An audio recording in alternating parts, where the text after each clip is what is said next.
કેમ છો મિત્રો, સ્વાગત છે લોકસભા મતગણતરીના દિવસે તમારા બધાનું આ વિશેષ પ્રસારણમાં. અત્યારે અમે આવ્યા છે જૂનાગઢ એગ્રીકલ્ચર યુનિવર્સિટી કે જ્યાં હર હંમેશ લોકસભા હોય, વિધાનસભા હોય કે બીજી ચૂંટણીઓ હોય એનું મતગણતરી થતી હોય છે. આ સ્થળે અત્યારના તમે જુઓ છો, અમારા કેમેરામેન ધર્મેશભાઈને કહીશ કે અત્યારના ટેકેદારો છે, અધિકારીઓ છે, ઉમેદવારો છે, આ બધાની ગાડીઓના થપ્પા લાગી ગયા છે. આમ જોવા જઈએ તો સ્ટ્રોંગ રૂમમાંથી ઈવીએમ બહાર નીકળી અને 21 જેટલા રાઉન્ડ ટોટલ મતગણતરીમાં થવાના છે. હાર જીત કોની થશે ખબર નથી, પણ જેમ જેમ વિઝ્યુઅલ્સ મળતા જશે, ન્યૂઝ મળતા જશે, એમ આપ લોકોને અમે અવગત કરાવતા જશું. ને આખા એપિસોડ આપના માટે એટલા માટે કે લોકોની ઈચ્છા હોય છે કે પોતાના ગામના, પોતાના જિલ્લાના ઉમેદવાર, પોતાનો માનીતો પક્ષ છે એ કેટલા મતે જીતે છે, કેટલા મતે હારે છે, અથવા તો શું પરિસ્થિતિ હોય છે, શું વ્યવસ્થાઓ હોય છે. આ તમામ વસ્તુને લઈને આજનું આ વિશેષ પ્રસારણને હું ધર્મેશભાઈને કહીશ કે બીજા વિઝ્યુઅલ ધ સ્ટ્રોંગ રૂમમાંથી ઈવીએમ બહાર કાઢવામાં આવ્યા એ બધી જ વ્યવસ્થાઓને દેખાડે છે.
જૂનાગઢમાં ભારતીય જનતા પાર્ટીના ઉમેદવાર રાજેશભાઈ ચુડાસમા છે એ 1 લાખથી વધુની બહુમતીથી ચૂંટાઈ ગયા છે. આપણી સાથે જૂનાગઢના ધારાસભ્ય સંજયભાઈ કોરડિયા છે. સંજયભાઈ, આ જીત તો કેવી રીતે જોવો?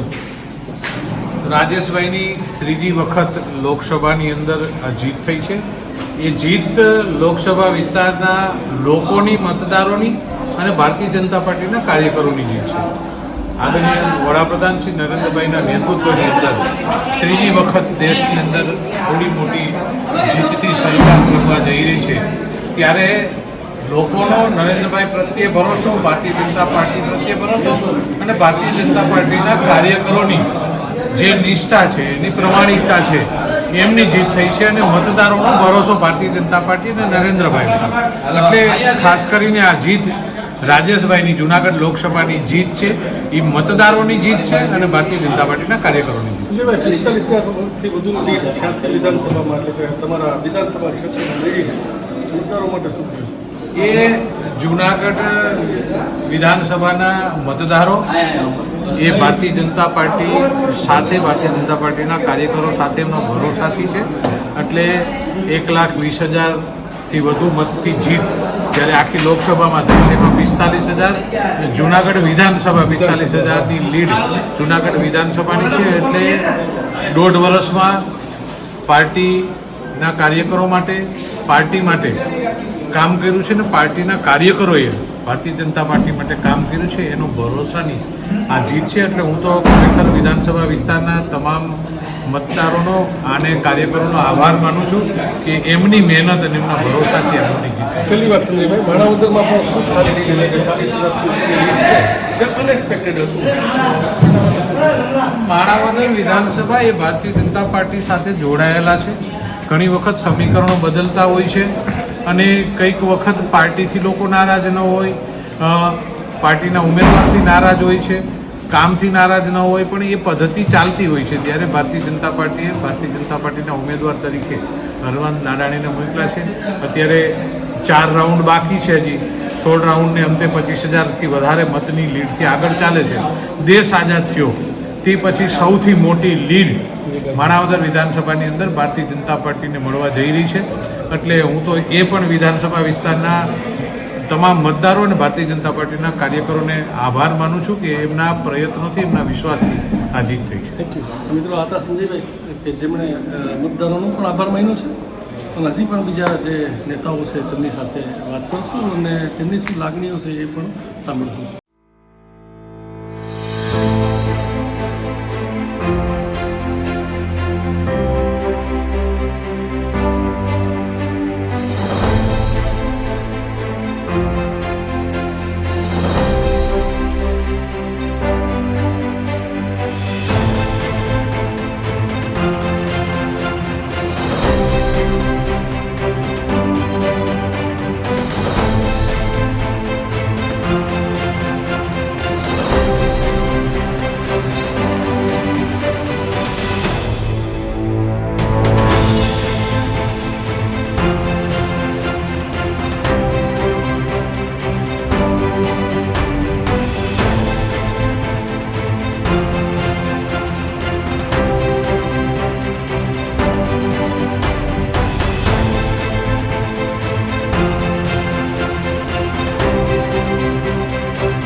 મિત્રો આપણી સાથે શહેર ભારતીય જનતા પાર્ટીના પ્રમુખ અને જેને આપણે ચાણક્યનો હોદ્દો આપ્યો છે એવા પુનિતભાઈ શર્મા આપણી સાથે છે. પુનિતભાઈ સતત ત્રીજી વાર લોકસભામાં જીત તો તમે સવારની પણ ગણતરીમાં હતા. અહીંયા જે સાદાઈથી ઉજવણી કરવાની હતી એ રીતે ઉજવણી થતી હતી પણ કાર્યકરોનો ઉત્સાહ રહેલો હતો. આ જીતને તમે કેવી રીતે વર્ણવો? દેશના પ્રધાનમંત્રી આદરણીય નરેન્દ્રભાઈ ત્રીજી વખત દેશનું સુકાન સંભાળવા જઈ રહ્યા છે. લોકોએ નરેન્દ્રભાઈના નેતૃત્વને સ્વીકાર્યો છે. લોકો એ નરેન્દ્રભાઈનો ને પ્રેમ આપી અને ત્રીજી વખત બેસાડ્યા છે. એ જ રીતે જૂનાગઢ 13 લોકસભામાં આપણા લોકલાડીલા ઉમેદવાર સાંસદ ભાઈ શ્રી રાજેશભાઈ ચુડાસમા પણ ત્રીજી વખત આ સંસદમાં જવાના છે. આજે ગીર સોમનાથ અને જૂનાગઢ જિલ્લાની જનતાને અને એક નાના નાના કાર્યકર્તાઓનો ખૂબ આભાર માનીએ છીએ કે ત્રીજી વખત આપણે અહીંથી રાજેશભાઈને દિલ્હી મોકલી દીધા છે. રહી વાત જે ઉત્સાહ અને ત્રીજી વખત આ નાની ઉંમરે સાંસદ થવું એ પણ એક ડ્રીમ તો હોય અને લોકોએ ત્રીજી વખત આજ 10 વર્ષ 2 ટર્મ આપણે કોઈ પણ સરકાર ઉપર હોય તો નાની ને મોટી ઘણી મુશ્કેલીઓ આવતી હોય, કામ થયા ન થયા, પરંતુ નરેન્દ્રભાઈના નેતૃત્વ અને રાજેશભાઈના નેતૃત્વને લોકોએ સ્વીકાર્યા છે. નરેન્દ્રભાઈ અને અમિતભાઈના નેતૃત્વ નીચે અને પ્રદેશ અધ્યક્ષ આદરણીય સી આર પાટીલજી અને મુખ્યમંત્રી ભૂપેન્દ્રભાઈ પટેલના માર્ગદર્શન નીચે આજે આ વિજય થયો છે. એમાં સૌ નાના કાર્યકર્તાઓની ખૂબ મોટી ભૂમિકા છે. હું ફરી વખત જૂનાગઢ અને ગીર સોમનાથની જનતાનો આભાર માનું છું. એક એક કાર્યકર્તાનો આભાર માનું છું કે આજે ભાઈ રાજેશભાઈને આપણે ત્રીજી વખત જોઈએ. આ જીત તો મળી ગઈ, હવે કોર્પોરેશનની ચૂંટણી મહિનામાં છે, શું તૈયારી? અમિતભાઈ, ભારતીય જનતા પાર્ટીનો એક એક કાર્યકર્તા ચૂંટણી આવે તો જ કામ કરવાનો કાર્યકર્તા નથી. 365 રાઉન્ડ મહામારી હોય, ગાઉકે જેવું વાવાઝોડું આવ્યું, કોઈ પણ મુશ્કેલી આવી હોય તો લોકો ટેવાયેલી આ પાર્ટીના કાર્યકર્તા છે. જે સરકાર નક્કી કરશે ને જ્યારે કોર્પોરેશનની ચૂંટણી આવશે ત્યારે અમે કોર્પોરેશન પણ આ જ રીતે ખૂબ જબરદસ્ત જીતશે. લોકો ભારતીય જનતા પાર્ટી સાથે છે અને લોકો પાર્ટીની રીતિ જાણે છે અને લોકોને ખૂબ શ્રદ્ધા ભારતીય જનતા પાર્ટી ઉપર છે. આગામી દિવસોમાં કોર્પોરેશનની ચૂંટણી આવશે તો એ પણ જીતશે. ખૂબ સરસ તમે જો હતા શહેર ભારતીય જનતા પાર્ટીના પુનિતભાઈ શર્મા.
જૂનાગઢના ડેપ્યુટી મેયર શ્રી ગિરીશભાઈ કોટેચા આપણી સાથે છે. ગિરીશભાઈ, 1,25,000 મતની લીડથી સતત ત્રીજી વાર જીત થઈ છે. બહુ જ ખુશીની વાત છે. ભારતીય જનતા પાર્ટીના હરેક કાર્યકરોની મહેનત અને અમારું જે નેતૃત્વ છે નરેન્દ્ર મોદી સાહેબ, અમિતભાઈ શાહ સાહેબ, પાટીલ સાહેબ, ભૂપેન્દ્રભાઈ અને ભારતીય જનતા પાર્ટીના બધા કાર્યકરો ગુજરાતમાં એક થઈને કામગીરી કરી. આવી ધોમધપતી ગરમી હોય, 45-46 ડિગ્રી તાપમાન હોય છતાંય ભારતીય જનતા પાર્ટીનો કાર્યકર મોદી સાહેબને મત દેવા નીકળ્યો છે, આપણા રાજેશભાઈને. કારણ કે રાજેશભાઈ જ્યારથી મોદી સાહેબ વડાપ્રધાન બન્યા ત્યારથી જે સંસદ છે અને એની સૌથી નાની ઉંમરનો સાંસદ, ત્યારે એને ત્રીજી વાર ટિકિટ દીધી ને 1,25,000 મત એટલે બહુ મોટા મત કહેવાય, એનાથી જીતા છે. અમારી આખી ટીમ ભારતીય જનતા પાર્ટીના કાર્યકરોએ જે મહેનત કરી છે એને બધાને પૂરા જૂનાગઢ જિલ્લો, ગીર સોમનાથ જિલ્લો, ઉના, કોડીનાર બધા લોકોએ જ્યારે મહેનત કરી ત્યારે જેટલા મતથી જીતે. ફરીને હું રાજેશભાઈને ખૂબ ખૂબ ધન્યવાદ આપું છું. અને હવે આપણા દેશના વડાપ્રધાન નરેન્દ્ર મોદી સાહેબ ત્યારે વડાપ્રધાન બેસશે અને આ વખતના 5 વર્ષમાં જે એણે 10 વર્ષમાં કામગીરી કરી એવી 70 વર્ષમાં કોંગ્રેસ નથી કરી શકી, એવા આપણા મોદી સાહેબે કામગીરી કરી. ફરીને સાહેબને પણ ખૂબ ખૂબ અભિનંદન. અને અમારું અહીંથી એક કમળ આપણે નરેન્દ્ર મોદી સાહેબના ચરણમાં ધરીએ છીએ. બહુ મોટી વાત છે, કારણ કે જે અમારો ઉમેદવાર છે અરવિંદ, એ હાવ ભોળો ને નાનો એવો માણસ છે, કિસાન ટાઈપનો માણસ છે. અને કુદરત જ્યારે મદદ કરતો હોય ને રાજકારણમાં, એ જબરજસ્ત મદદ કરતો હોય. એટલે અરવિંદભાઈને પણ ખૂબ ખૂબ અભિનંદન આપું. હા, બસ એની તૈયારી છે બાપુ. અમે કાયમ ચૂંટણીના કાયમ એટલે 365 દિવસ ચૂંટણીને લડવાના મૂડમાં જ, એક્શન મૂડમાં જ ભારતીય જનતા પાર્ટીના કાર્યકરો હોય. તાલુકા પંચાયત આવે, જિલ્લા પંચાયત આવે, નગરપાલિકા આવે, કોર્પોરેશન આવે, એટલે અમારી ફૂલ તૈયારી છે.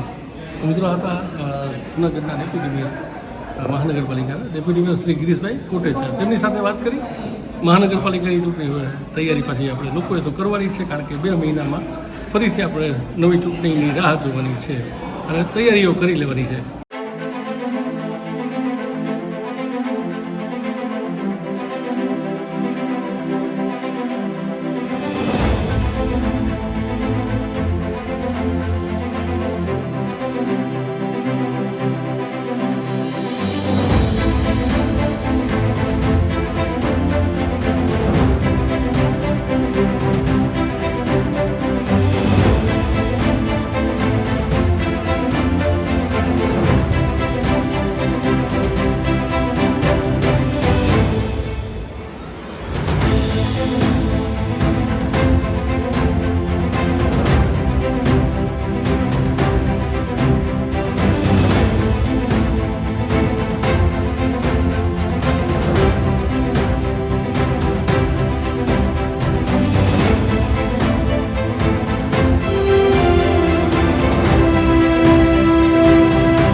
જૂનાગઢ લોકસભા ઉમેદવાર શ્રી રાજેશભાઈ ચુડાસમા આજે 1.25 લાખથી ઉપરની મતથી લીડથી જીતા છે. સતત 3જી વાર યુવા સાંસદને અભિનંદન જૂનાગઢ મિરર વતી.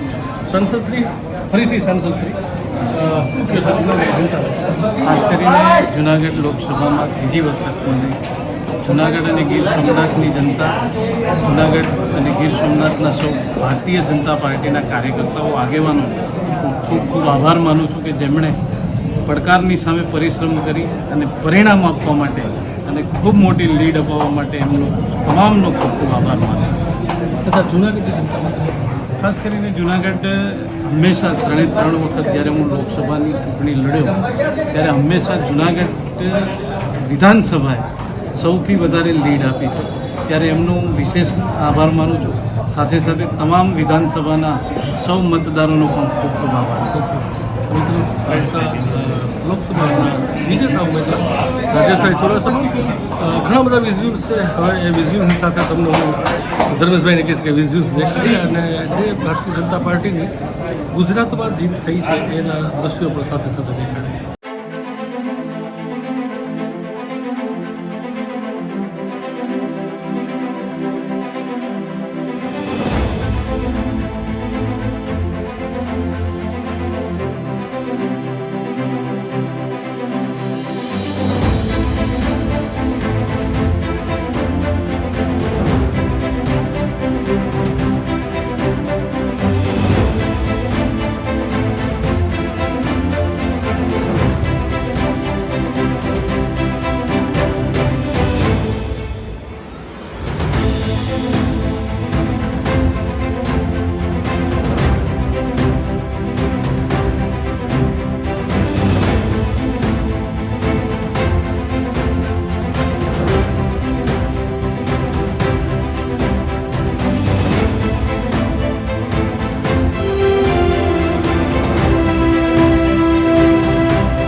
આજરોજ જુનાગઢ પાર્લામેન્ટનું જુનાગઢ ખાતે મતગણતરી થઈ.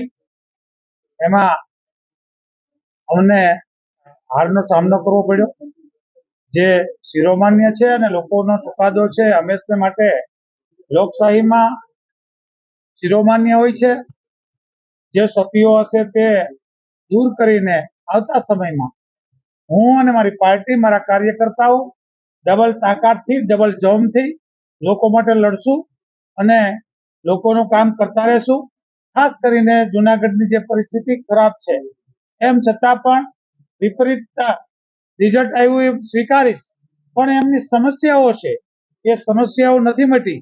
એ સમસ્યાઓ માટે અમે હર હંમેશ માટે લડવાના છે અને એ આજથી જ અમે અમારો ફરી લડાઈ શરૂ કરીને લોકોના કામ થાય, લોકો પીડામાંથી બહાર આવે, લોકો માટે લડતા રહેશું. અને આજનો જે ચુકાદો છે એ ક્યાંય અમારી સતી હોય એના લીધે લોક ચુકાદો છે શિરોમાન્ય ગણીએ છીએ. સ્વાભાવિક રીતે 18 લાખ મતદારો હોય, 7 વિધાનસભા હોય, 18 વરણ હોય, એમાં ક્યાંક કોઈને રીઝવવામાં કાસા પડ્યા હોય, કોઈની ગેરસમજ દૂર કરવામાં અમે ક્યાંક ટૂંકા પડ્યા છે. એમની આવતા સમયમાં ગેરસમજ દૂર કરશું, એમને રીઝવવાનો પ્રયાસ કરશું અને એમને જે સમસ્યાઓ છે એ સમસ્યાઓ અને એમણે જ્યાં અંડર એસ્ટિમેટ કરી છે. પેલાથી જ એવી વાત થતી હતી કે મોદી સાહેબને જોઈને મત આપો, ઉમેદવારને જોઈને નહીં. અને એક્ઝેક્ટલી એ મોદી સાહેબ અને હીરાભાઈ લડ્યા હોય એવો ઘાટ પણ આ સીટ ઉપર થયો છે. એ આપ જોઈ શકો છો. ત્યારે આવતા સમય માટે પણ લોકશાહી બચાવવા માટે અને જુનાગઢના લોકો માટે અમે લડતા રહેશું અને ફરી પાછા અમારો એક દિવસ સોનાનો સૂરજ ઉગશે એમની આશા સાથે આગળ વધતા રહેશું.